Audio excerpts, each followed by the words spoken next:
My boyfriend violated the only boundary I ever gave him. This happened 4 days ago. Quick backstory. I'm 23 female and he's 26 male. We've been together a year and a half, known each other for 2, before we even started getting intimate. I made it extremely clear that he could never bust in me, and if he did then we would never be getting intimate ever again. I was on birth control in high school and my body reacted extremely poorly to it, and I will never go on it again. He told me that he was perfectly fine with being responsible for the birth control aspect. It's not even about getting pregnant. I just don't like the way it feels, physically and all the other ways. He also recently started a new job where he travels for work. When he got back to the house from work I was already there waiting for him. I've been staying at his place for the past couple weeks just to see him more since he's been working more. I was in the kitchen making dinner for the both of us like I always did since he started traveling. Candles, flowers, music, etc. He didn't even say hi to me. He just came on to me the second he saw me like I was a piece of meat. I thought he was being sweet, like there's nothing wrong with a kiss hello, but it wasn't that. He was being really aggressive and we hadn't even been kissing for 10 seconds before he flipped me around really harshly and did the deed. I'm not going into detail but it was so aggressive and rough. I was so shocked by him being so aggressive because he's never ever like this ever. He's a really nerdy skinny guy. His apartment looks like a library. He's not ever dominant in and I'm pretty sure he still had his card before I met him. Just to give an idea, that I didn't even ask if he used protection. I literally couldn't say anything because I didn't even know what was happening until it was over. I obviously felt that he busted in me and I turned around and asked him if he did and he just looked at me. I was still pretty freaked out and kinda scared honestly. I walked away from him to the bathroom to try and compose and clean myself up. I didn't want to be at his place anymore, and I also wanted to go pick up a Plan B from the drugstore as soon as possible. When I was leaving he kept apologizing and saying he was sorry and he's just tired and he just missed me and all this stuff and kept begging me not to leave and to hear him out and all this stuff, and I was crying at this point because I was still confused on what just happened. He was literally standing at the door blocking me from leaving saying he was sorry and he didn't mean to and all this. I ended up leaving and taking care of my stuff but I haven't been back there or spoken to him since. He's calling and texting me every second of the day saying he's sorry. And I hate that I really do believe he's sorry. He's the sweetest person ever and he's never aggressive or anything like he just was and I'm just so hurt by everything. I literally gave him one single boundary and the rest was free game and he couldn't even do that. And it's not even like he didn't understand because I physically could not have made it more clear that I am not okay with what he did. Not only that but I spent all this time setting up a cute dinner date for us since we hadn't seen each other in a couple days and didn't even get to finish it. I don't even know if I want to reply to him ever because I still feel so disgusting and violated. I just feel really bad for ignoring him because I really do believe that he's sorry but I feel like I shouldn't and the thought of seeing him again makes me feel queasy.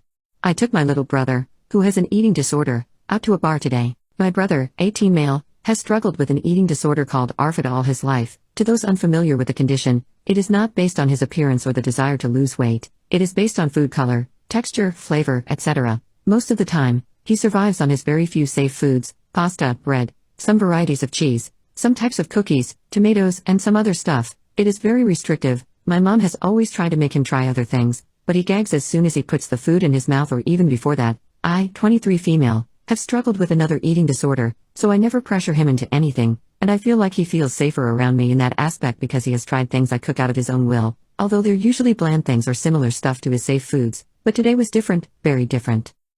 Months ago, on his birthday, I told him I would take him to this thematic bar near where we live where the whole thing is decorated with stuff from video games and nerdy pop culture, and the food and drinks are all styled in that same manner. The big thing about this bar, and the reason why it is so popular, is that you get to play games while eating. The thing is that I was broke as heck up until recently, so just now I was able to fulfill my promise. We made the reservation more than a week ago for today and asked for a table for 2 with an Xbox. He was visibly excited about this plan, and so was I. However, we never even talked about the food. I assumed we could have some fries, soda, and cheese sticks. Man, was I in for a big surprise. Once we got to our table, we started looking at the menu. He said, I could try the Chikorita burrito or the Pikachu burger. I looked at those items on the menu, and they both had ingredients that he had never tried before and I would have thought he would be terrified of trying. I'm talking sautéed mushrooms, cilantro sauce, basil, etc. I asked him if he was sure, and he said he was but asked me to tell the waiter not to put beans in his burrito, and for the drink, he ordered a Baby Yoda drink, which was vodka. The legal age to drink here is 18, with various flavors of creams and stuff. I'm not good at alcohol names, but it basically tasted of white chocolate, mint, and vodka. Delicious. I let him order those things and thought, well, if he backtracks, I'll eat those and order something else for him, but I didn't have to. He nervously unwrapped the burrito and took a small bite while I pretended not to be watching. He tells me, I think I had a mushroom, but I'm not sure, it's good anyways. And I was just so proud. Then the drink. The first time he drank alcohol, he took a sip and said it was tasty but it burned his throat. He drank it all throughout the 2.5 hours we stayed there, though. I beat his butt in Mortal Kombat several times, And when we were out of the bar, he said, I had read online that the games were good and the place was beautiful, but that the food was bad. I actually think everything was amazing. It felt surreal. I know it sounds like a regular Friday evening to most people, but this seriously marked a milestone for him, and I'm just so happy that he trusts me enough to eat new things with me. I'm a proud big sister, guys. I feel like the other woman, even though I'm the fiancé. I just need to get this off my chest. I feel like the other woman in my own relationship, and it's eating me up inside. My fiancé, Lance, and I have been together for 3 years and engaged for 6 months. Before me, Lance had a 5-year relationship with a woman named Elaine with whom he shares a son. Lance is a quiet and reserved guy, and I knew going into this relationship that Elaine was his first love. He had planned a whole life with her, but she didn't want the same things. She never wanted to marry him or plan a life by his side. She only realized her feelings after their son was born, and she broke up with him. Despite their past, they co-parent very well and are respectful of each other. Their son is the sweetest boy, kind, well-mannered, and absolutely adores both of his parents, but something has always felt off to me. Lance has told me that he really loves me and wants to spend his life with me, but he also said that he doesn't want any more kids, and that I shouldn't try to be a parent to his son. I'll only be involved in his son's life as much as they think is needed, which I think is fair, but it hurts because I want a family of my own. Still, I love Lance enough to accept this. Sometimes I think Lance might still be in love with Elaine. I feel like he's giving me what he couldn't have with her and that I'll never be loved as much as she was, but then the morning comes, and everything seems good and shining, and I feel awful for thinking that way. Still, I've seen the way he looks at her when they meet because of their son. I've seen the way he looks at me too, which is lovely and everything, but still different. He swears he loves me and that there's no one else in the world for him, not even her. He knows about my insecurities and jealousy and has reduced all contact with her to the bare and respectable minimum. Our wedding is set for next year, and this time has helped me understand most of my feelings. From the very beginning, I felt like I was meant to fill the gaps Elaine left, and I'm done with that.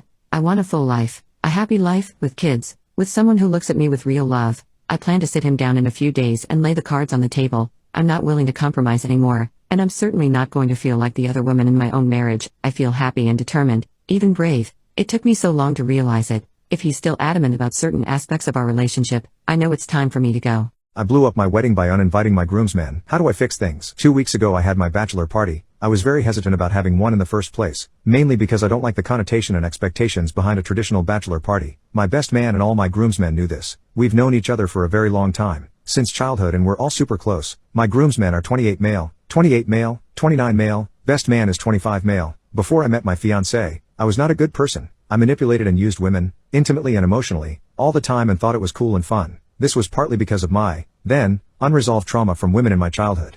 When I graduated from college, I started taking care of myself physically, emotionally, and most importantly mentally. I was able to afford therapy and really worked hard on myself to change and become a better man. My best man knew about this and has followed my journey and has been generally very supportive. He too has started to see how toxic our behavior was and is basically more or less on the same path to becoming a better person. Our other friends, not so much, but it's not something that affects our friendship, and they are much better with their behavior in comparison to when we were younger. I met my fiancé shortly after the changes I made. My fiancé really helped me heal from my trauma and has embraced me with all my flaws. I feel so loved and cared for, and she's the one I want to spend the rest of my life with, not to mention that her family has welcomed me since day one. I've opened up to her about everything. She knows about my past, and she's well aware of my friend group and how they are. She ended up actually encouraging me to have a bachelor party so I wouldn't miss out on a once-in-a-lifetime experience. I told the boys I didn't want anything to do with clubs or any variation of exposed girls. They agreed. We went to a hotel with a casino and gambled for most of the afternoon. In the evening we went back to our room and drank some more, and by the time it was 8 or 9 p.m. I was completely wasted. This is where things took a turn for the worse. My groomsmen were talking to a group of girls when we were gambling in the afternoon who were doing a bachelorette party. They invited them to our room and they showed up at 9. So when they showed up, things got crazy. We all went to a club, at which point I pretty much blacked out. I remember telling my best man to take me back and that I didn't feel good about being this drunk at a club, but he just sort of shrugged and laughed it off. Next thing I remember is coming in and out of consciousness while one of the bridesmaids from the other party was coming onto me in her hotel room. I tried to push her away but kept blacking out, and I even mustered enough energy to say out loud, "Please stop, I don't want to." She kept going and I ended up finishing. When I woke up the next morning I was back in our hotel room. I thought I had a terrible nightmare, but I slowly started remembering everything. I began to have a panic attack. I woke everyone and tried to find out what happened. My groomsmen were being extremely dismissive and not taking it seriously, but I pressed until one of them admitted that they thought it would be funny to convince one of the bridesmaids to take me back to her room and give me one more night of fun before I become trapped. I lost my shite and freaked out. I left without them and have been staying with my cousin until I figure out what to do next. I called my fiancé and told her I need to postpone the wedding. I need time to think. The boys and my fiancé have been blowing up my phone. I've only been responding to my fiancé and reassuring her that it's not her. It's something with me. I sent one text 1 week later to my boys group chat telling them they are all uninvited. I obviously told my fiancé about this but didn't explain why. her family, and all the relatives of my friends have been calling me a complete jerk and blowing up my phone non-stop about the issue. The only people that know what happened are me, the boys and my cousin. I don't have any other family. And my best man said he had no idea what they were up to and feels like crap for not being there to stop and protect me. I feel so lost. I haven't slept for days. I can't eat. I can't think. I can't breathe. I can't even look my fiancé in the face. I keep making excuses about why I'm staying with my cousin and I'm working through something. Response: I'm wearing thin. I feel sick every time I text her because I cheated. Even though I didn't want it, I finished and I feel like a horrible person. It feels like I regressed and with my history, I can't trust myself anymore, and how can I expect my fiancé to? How do I tell my son that his bio dad was convicted of a horrific murder? My son is 15 and barely knows his bio dad. The last time they saw each other was in 2017. Before that there was a period of about a year when he was 5 or 6 years old that he stayed with his dad and his new family every other weekend. Bio dad stopped paying child support and ghosted us basically. We have talked about the relationship in the past and son has always had a good attitude about the situation, very emotionally mature for his age and doesn't feel like he's missed out on anything, feels like his dad is the one missing out, doesn't ask about him, almost never mentions him unless something jogs a memory. A few years ago while my son was deathly ill in the hospital I had heard from his now former stepmom that bio dad was basically off his rocker, substances mixed with mental illness apparently. She was calling to warn me in case he showed up at the hospital trying to see our son. Just a few weeks later bio dad murdered his own parent and did awful, sick things to cover up his crime. He was arrested right away and has now been sentenced to life in prison. The issue is I've never told my son. When it happened he was 11, almost 12 and very sick. I felt like he was too young. His dad and most of his family live a couple of hours away in a neighboring state. It was not in the news here and we do not cross paths with any of the few members of his family that live near us. Point is I was not worried about my son finding out from any other way. I briefly worried about him googling his dad's name, but as far as I know he doesn't even care enough to do that, and he definitely would have mentioned it if he had. Originally I told myself I'd tell him when he was convicted, when there was some sort of closure, then thanks to COVID that took well over 2 years, then he was convicted and I still couldn't find the nerve to tell him. Fast forward to a couple months ago and his dad is now contacting me from prison, from contraband cell phones his fellow inmates have. Turns out he applied for stimulus money, was approved but they sent it all to me for child support. Prior to that I hadn't received any money from him since 2013 and obviously didn't think I'd ever see another dime. Now he's hassling me for that money cause he was counting on it. Rumor is he's been gambling in there and owes some people a lot of money and is being with SA over it. Blows my mind that after not sending any money for a decade almost, after being absent for most of my son's life, and after the terrible things he's done, he has the absolute audacity to ask me to send him a dime. He has always been narcissistic and only cares about himself and what he wants. I've blocked all the numbers that he has texted and called me from so far. If he continues harassing me I've thought about calling the prison he is in. Basically I feel like now I can't run and hide from this anymore. It's time to talk to my son. I'm concerned that since bio dad still had my phone number, he might still have my son's too, and I definitely don't want my son to hear it from him. I feel so guilty that I haven't told him, that I've been keeping such a big secret from him. I beat myself up over it daily, but how do I even begin this conversation? How do I guide him through this when I'm still struggling with it so much myself? I've thought about offering for him to go to counseling so he can talk to someone. I doubt he'll like that idea but might be the best thing for him. As well as I know my child and as close as we are I have no clue how he will take this information. Just hate him having to live with this knowledge like I do but can't put it off any longer. Open to advice or guidance. Just PLS be gentle with me. I know I've handled this all wrong and the weight of all this is slowly getting to me.